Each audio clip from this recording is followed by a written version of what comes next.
and welcome to Healing Horizons, where each week we share the latest news and research in trauma informed care, positive and adverse childhood experiences, and psychological safety. Um, this will be the last time that we offer Healing Horizons exactly this way that we've been doing it. When did we launch? April?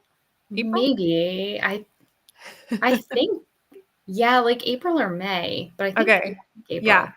And we've had such a blast doing this since then. And it's been really fun to grow our audience and engage with all of you. We love when you all leave comments and let us know, what was good and useful. And um, we will be launching some new things very soon. So we're really excited about that.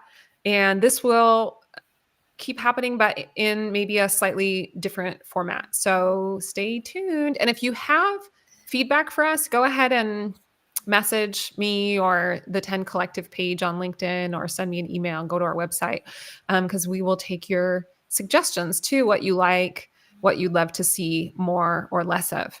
So I'm Allison Sabula. And I'm Bree Twombly, and we are both part of the 10 Collective, where we're working to create a world where we genuinely care for one another. We want to invite you to consider kind of hiring us for support implementing trauma-informed care and psychological safety-based programs, as well as policies to help you better care for your employees, who then in turn can better care for the families and communities you serve. You can find out more about us on our LinkedIn page or going to 10-collective.com. Okay, today is Thursday, October 3rd, and a content heads up. We will be talking about trauma, sometimes includes violence. So, news and trauma informed care. Kennesaw State's SAFE Center, and SAFE is an acronym, a beacon of safety and support in Georgia. I'll bet Carrie, who does some events with us and things and has been here on Healing Horizons, I'll bet she knows all about this. She's from Georgia and she is so well connected in Georgia. Kennesaw State's SAFE Center, a beacon of safety. SAFE stands for Safety, Advocacy, Forensics, and Empowerment. What an interesting combination of things. Okay. Provides comprehensive services to students and employees who are victims of crime on or off campus. What sets the SAFE Center apart from other campus-based sexual assault and domestic violence centers in the state is KSU's law enforcement-based collaborative approach to providing services. So in partnership with the Wellstar School of Nursing, the SAFE Center engages in interdisciplinary treatment strategies to effectively provide trauma-informed and victim-centered care and assist with restoring the victim's well-being.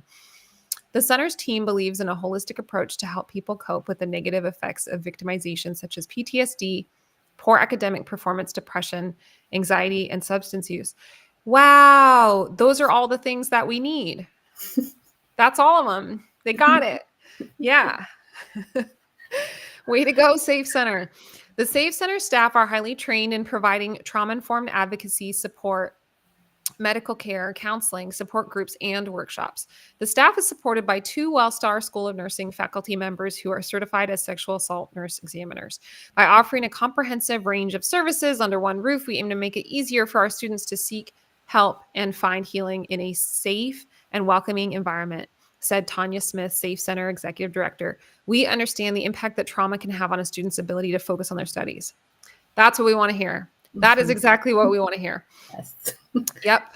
It's like, yeah, this bleeds into everything, which is why we strive to provide support that not only addresses their emotional and physical needs, but also helps them stay on track academically.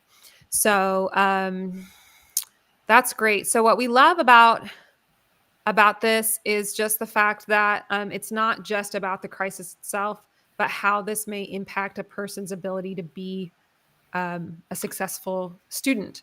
And, it's really stressful to be a university student. There can be like a lot of pressure, a lot of expectations.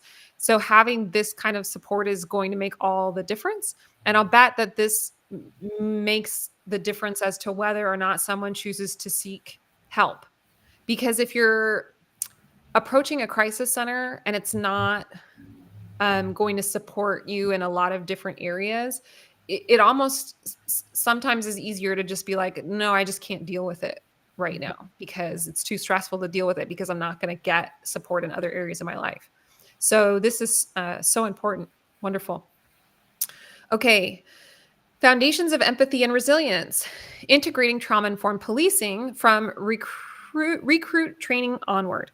This article is related to,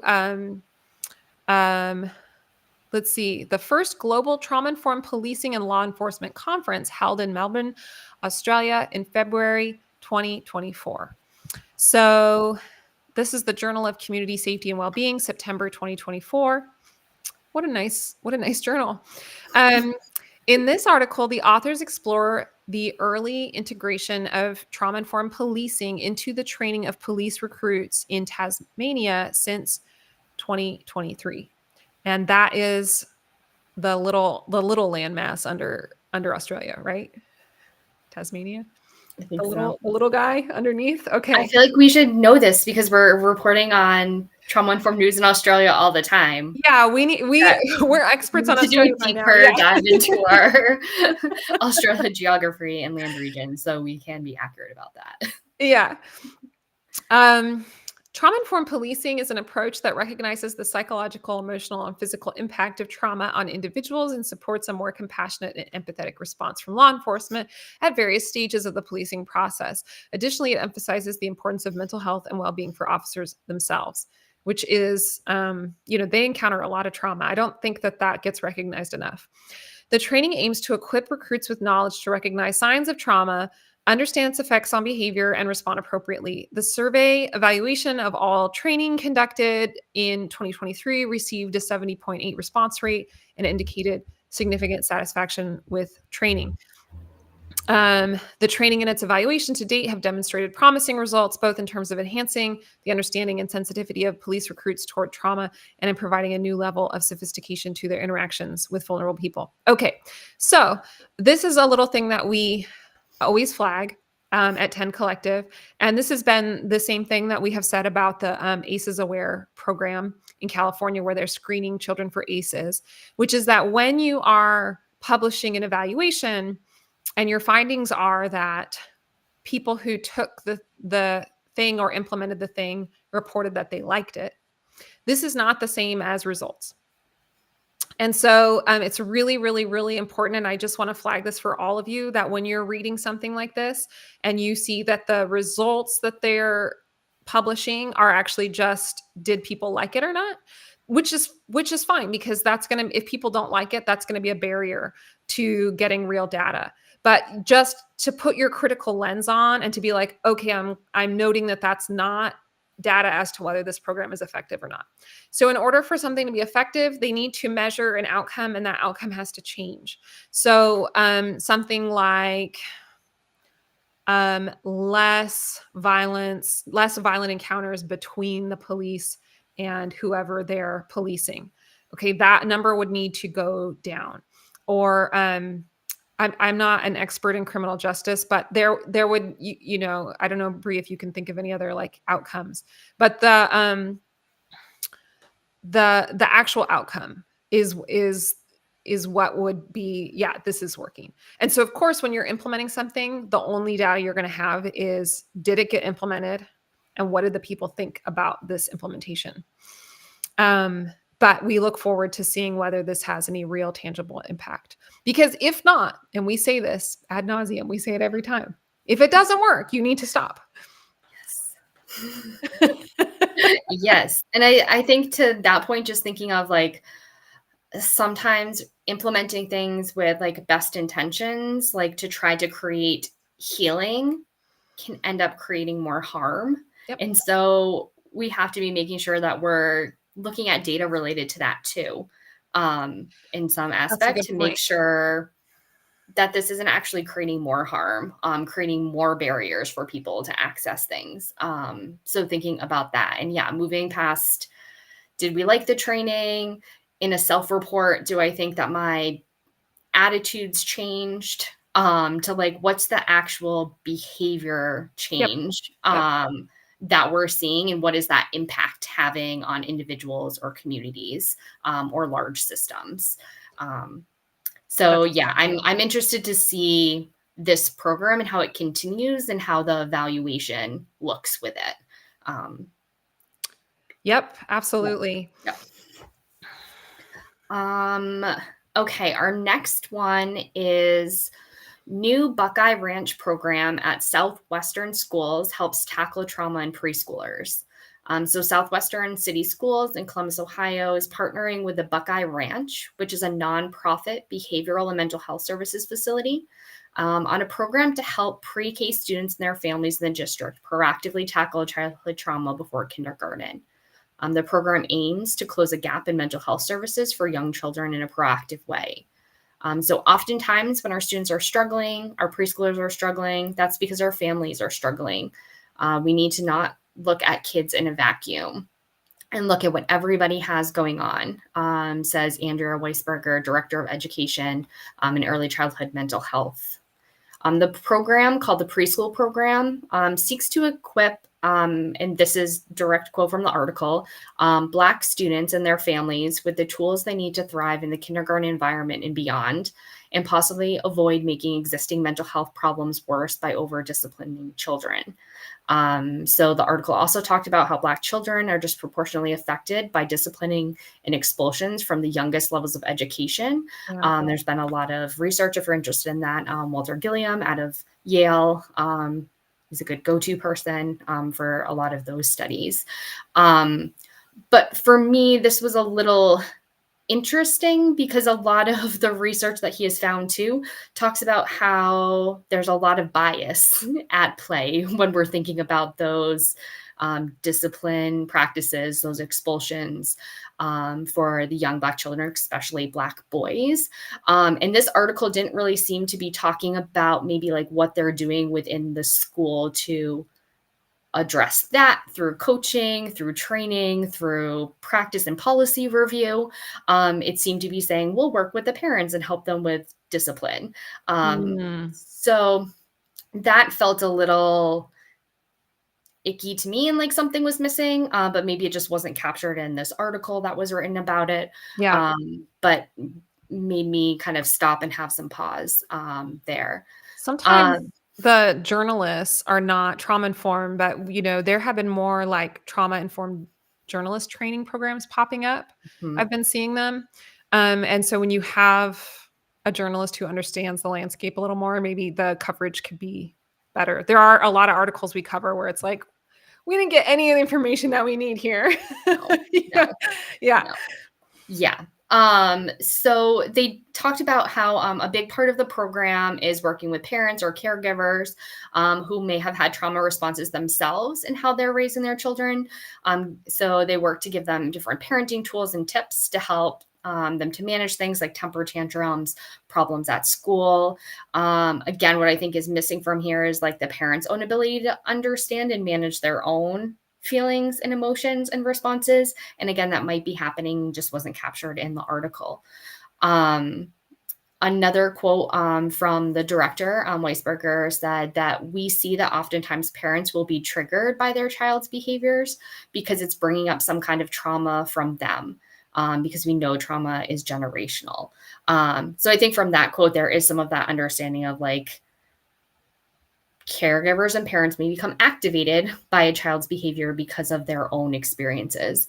So how are we kind of supporting the parents in understanding and doing some of their own healing for the child? So parts of that sound great. And again, I just had some questions based on it, and not sure if it's just how the article was written or if there's some kind of maybe missing pieces that could be added to strengthen that program. Yeah. So moving into our kind of peer-reviewed research for under kind of PACES science, the first is understanding the relationship between childhood emotional abuse and neglect and psychological distress in pregnant women, the role of prenatal attachment. And so when we're thinking about attachment, we're thinking about that kind of bond and relationship that's being created, primarily between the mother or birthing person and the child. Attachment does exist with male caregivers and other primary caregivers, but for purposes of this article, is really looking at the mother and the baby. So this is from BMC Psychology, October 2024.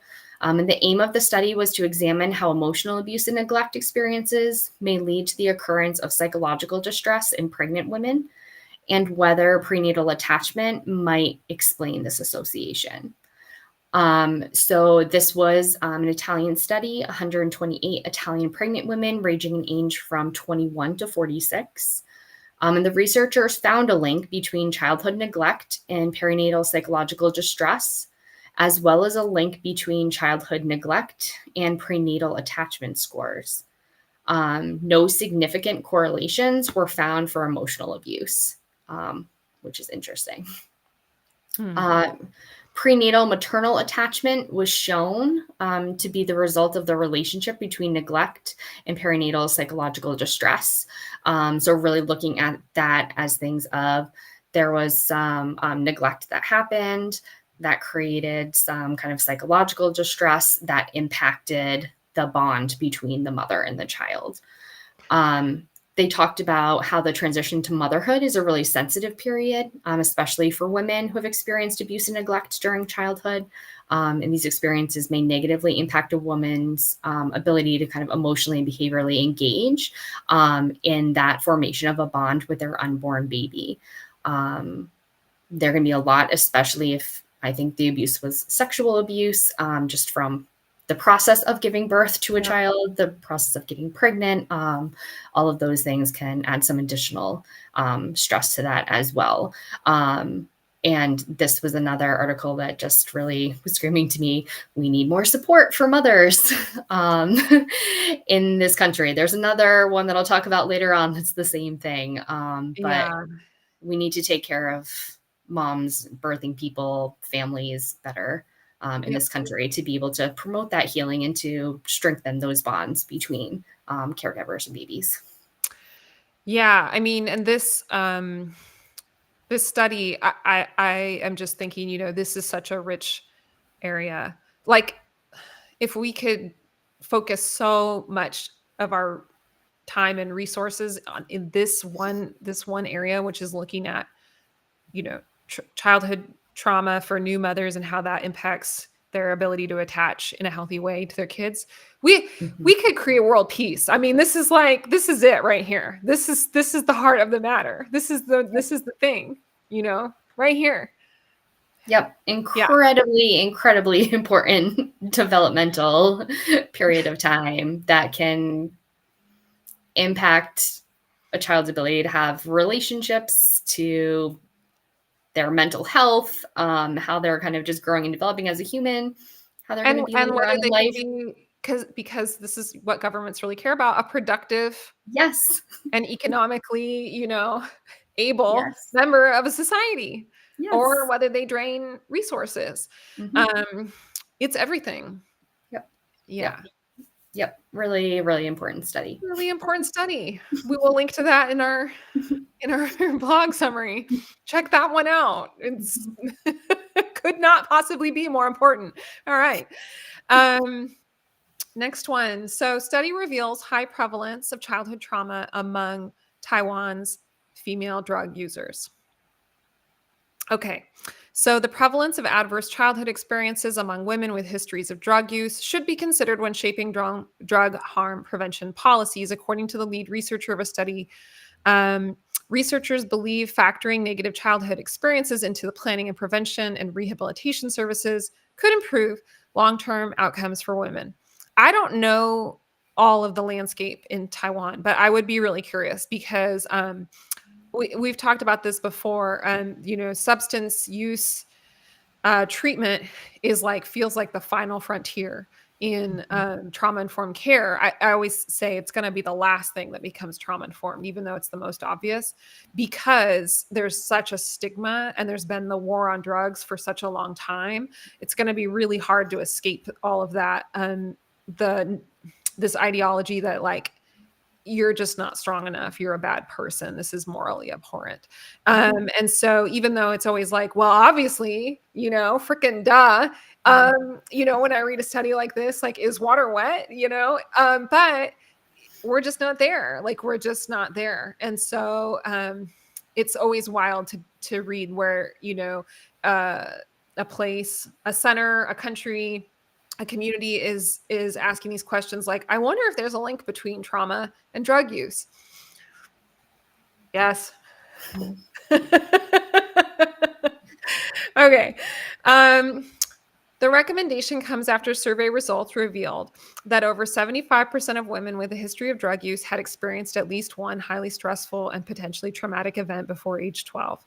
The findings were published by the government nonprofit National Health Research Institute, NHRI, and based on responses from 219 women between the ages of 16 and 45 with histories of drug use.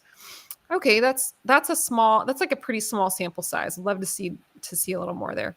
Incorporating these findings into policy could pave the way for trauma-informed care and enhance the understanding of the unique challenges faced by female drug users. Okay, well, I'm glad they are headed in that direction. That is good. Association between childhood abuse and risk of positive COVID-19 conditions results from 3 large prospective cohort studies. This was in Brain Behavior and Immunity, January 2025. We're already doing January 2025. Yes, we are. Okay.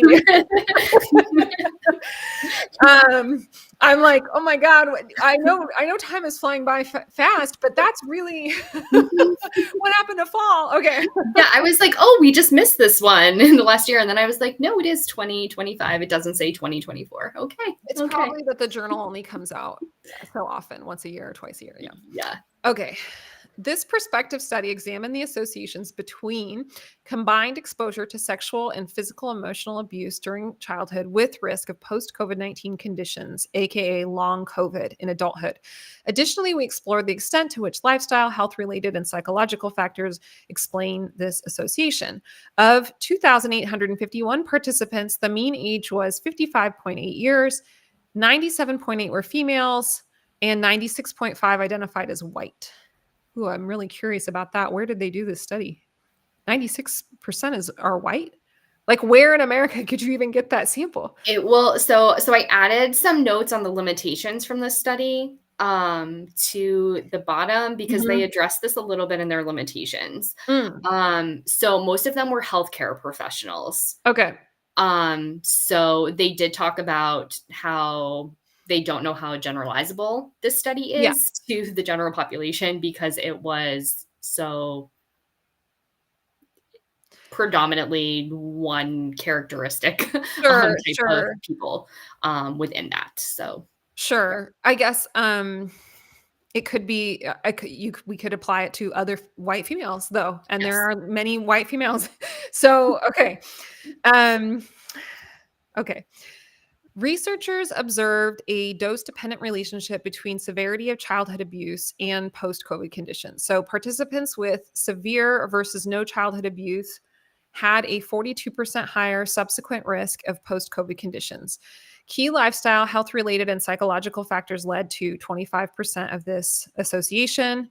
The study found that physical, emotional, and sexual abuse were independently associated with post-COVID conditions. This means that any form of childhood abuse could increase the risk of long-term COVID-19 symptoms. Despite the important insights this study provides, there are some limitations. Okay, yeah. So Bree was talking about those. Future studies should aim to include more diverse groups to better understand how abuse might affect them.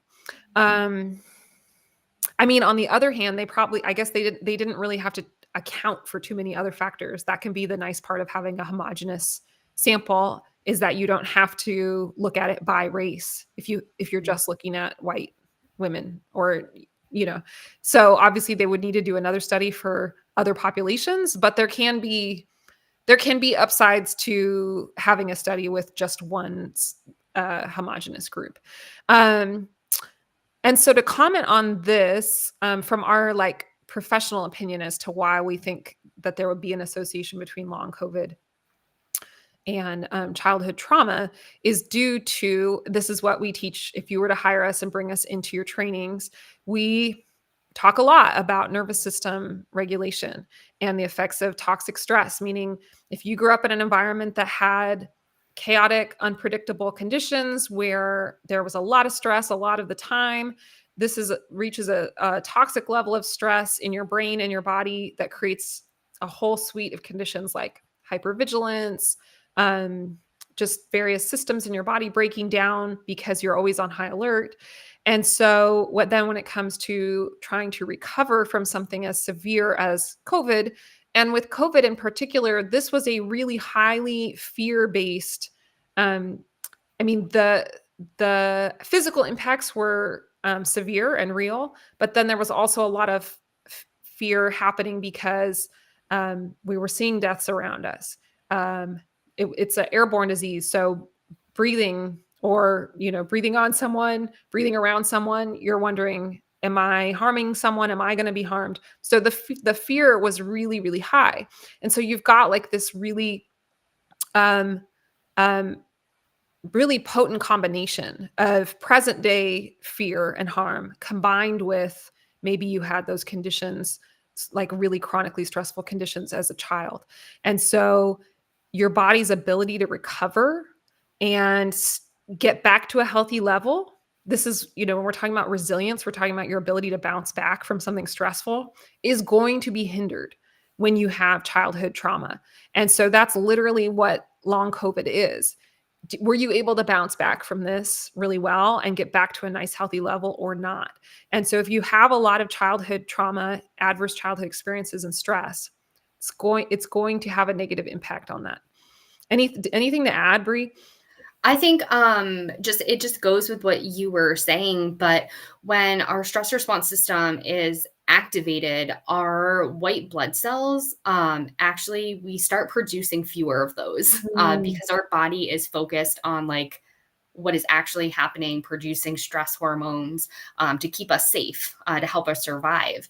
And so we have less white blood cells, which means we're going to get sick easier. We're going to get sick for longer because we don't have those to kind of help to fight whatever our body is fighting.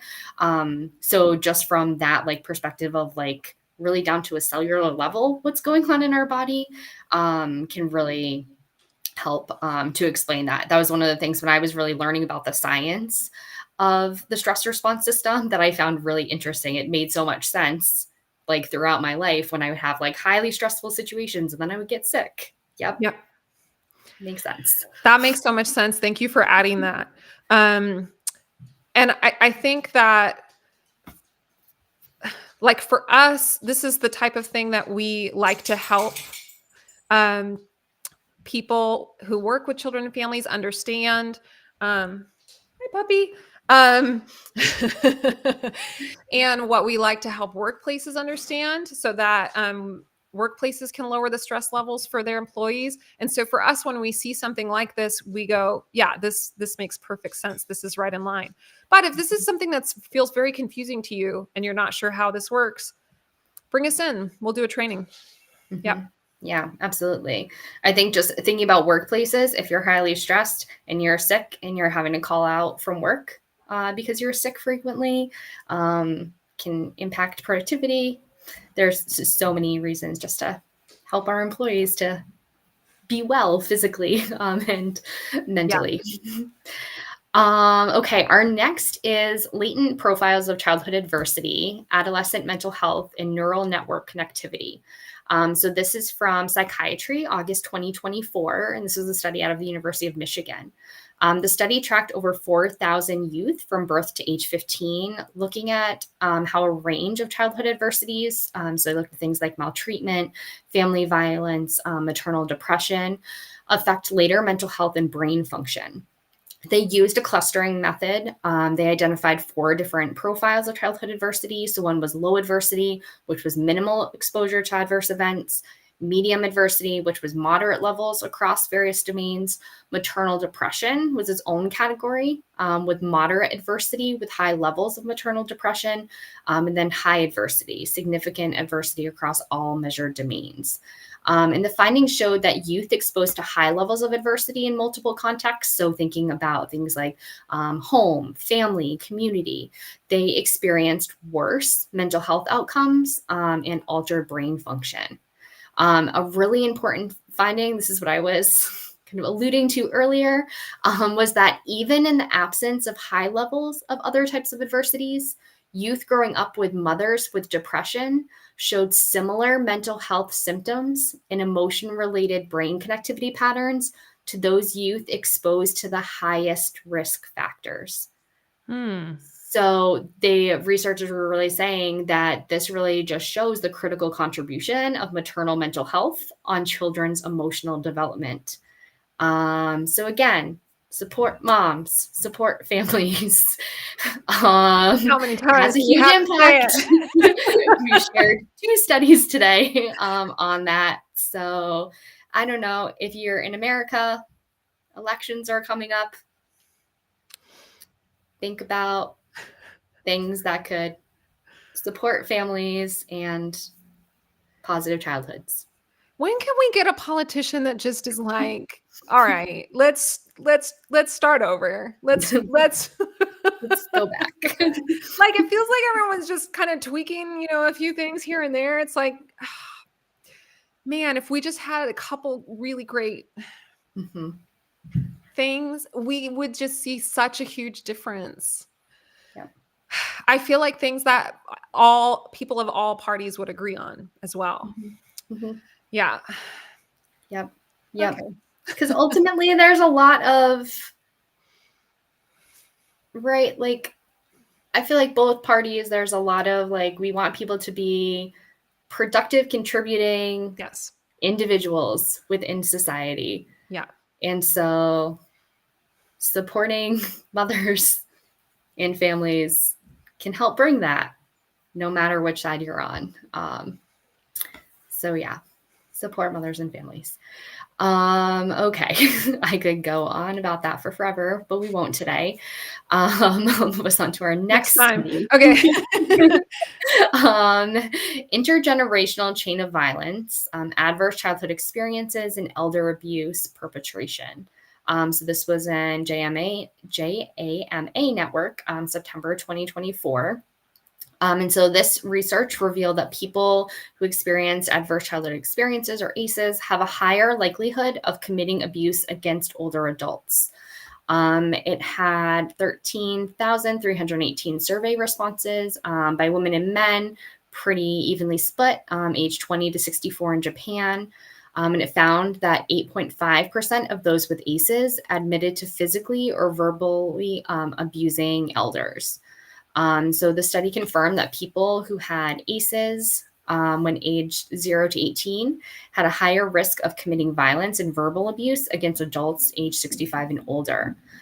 So the risk of perpetrating elder abuse was over 3 times higher for people with 1 ACE and almost 8 times higher for people with 2 or more ACEs compared to those without an ACE. Mental health and personal well-being were significant contributors, as ACEs often lead to poor physical and mental health.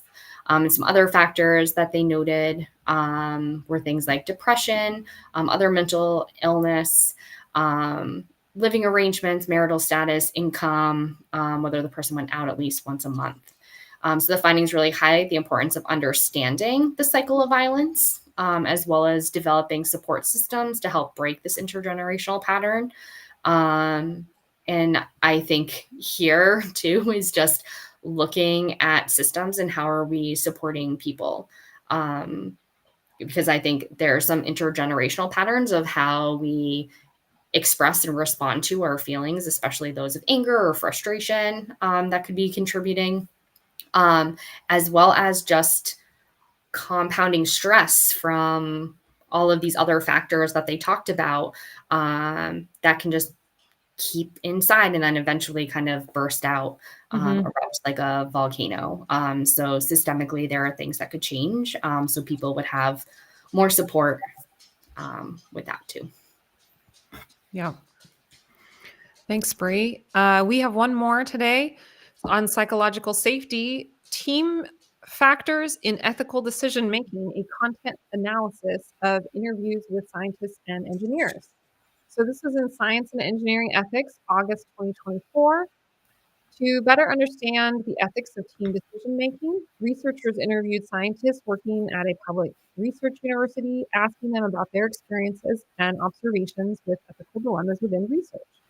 The most prevalent dilemma reported was research misconduct, with 75% of participants reporting issues around data fabrication, falsifying information, or copying work from another researcher. The second most reported ethical dilemma was around the protection of human subjects, with 55% of researchers saying they had experienced an issue where a team member was not following ethical procedures surrounding protection of the rights and welfare of study participants. The participants said that issues could become awkward if the person acting unethically had more seniority over other members. Um, it was emphasized that the importance of fostering an environment where everyone feels empowered to voice concerns. Um, it's important for teams to create a culture of psychological safety within the research group so that people without power feel comfortable speaking up. Yeah, tend to see that in a lot of case studies on psychological safety, that there, it has to be okay for people with less power to speak up. Um, yeah, I'm sure a lot of research has fabricated data. Yeah, not to be like really cynical and dark, but I bet it's a lot. Yeah. Mm-hmm. Mm-hmm. Yeah. So on that note, thanks everyone for tuning in, and stay tuned for what we're going to be launching and changing and coming up next. But yeah, thanks for tuning in to Healing Horizons, and we will